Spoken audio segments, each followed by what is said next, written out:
Jamal Niaz here with the legend of Liverpool himself, Darren Till, at Liam Smith versus Chris Eubank Jr. I know you're a big fan and big friend of Liam Smith as well. How cool is it to see this fight get made? Yeah, it's cool because obviously I grew up watching his father as well, Chris Eubank. He was a beast obviously, so Chris Eubank Jr. is a good fighter as well, but people actually underestimate Beefy a lot.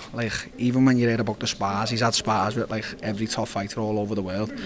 That's what he lives for. He loves sparring. He's just a proper fighter. So I just think that I hope that Chris Eubank Jr. has been underestimating him a bit, because I think that they get a shock in the 6th or 7th round when Beefy's just still marching at him.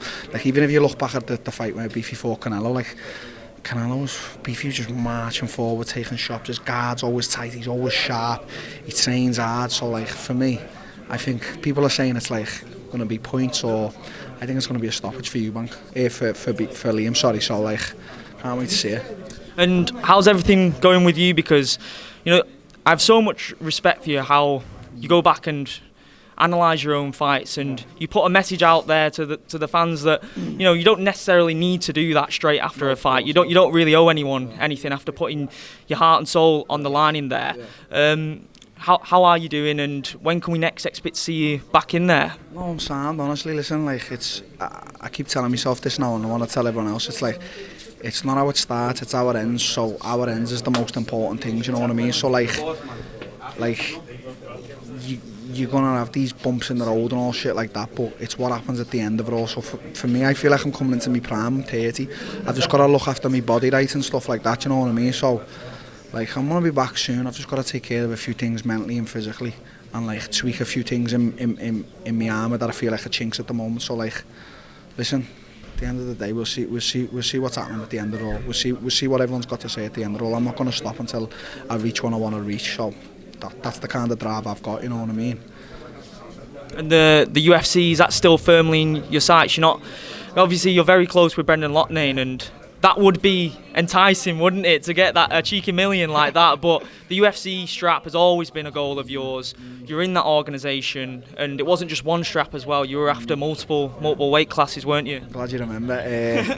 Basically, I'm 30 now, so I've got a lot of years left in the game. I'm still young and new.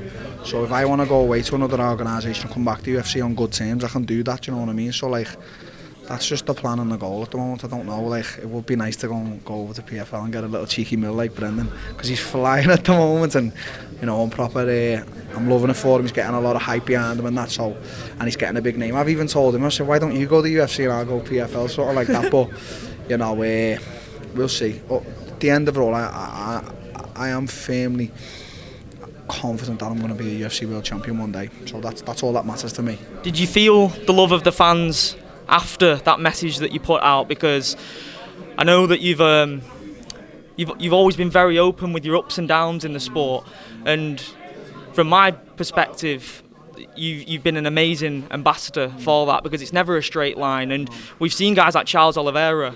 Amount of times that guy will have been written off to being arguably one of the greatest fighters in the sport, and you can 100% go and follow in a guy's footsteps like that. No, honest to God, after that video, even now is the feel the most I get appreciated. People wherever I go just stop me, got so much love for me and stuff like that. So I feel love, and I'll feel the love more, all these people who are standing by me when I get to, as I said to you, where I want to be.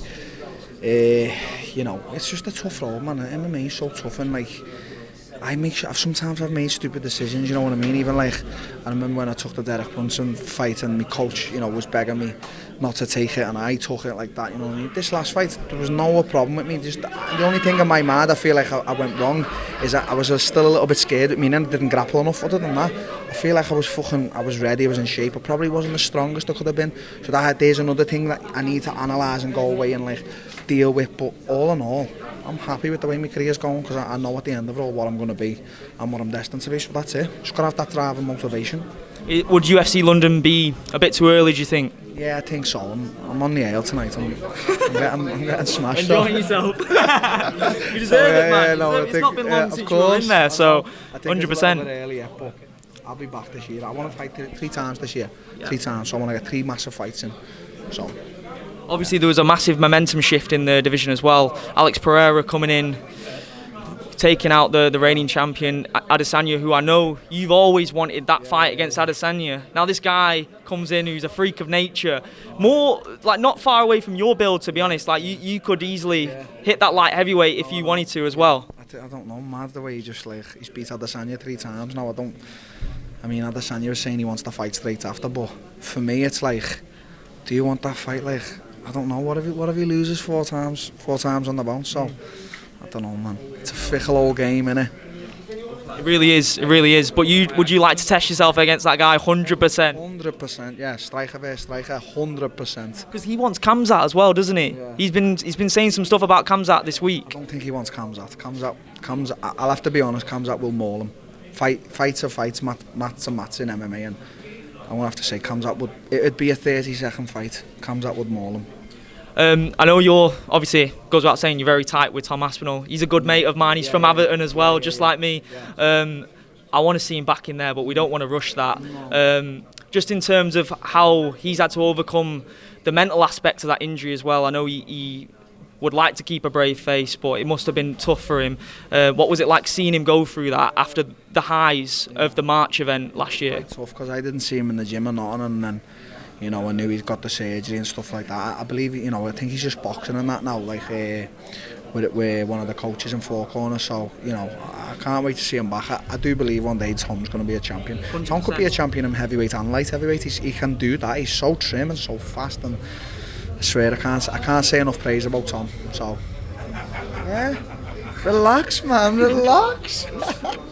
We're going, mate, don't worry. We're going to have a good night tonight. Well, we'll leave it there. I really appreciate your time, brother. Thank you. And always great to see you, and I really appreciate you being so nice.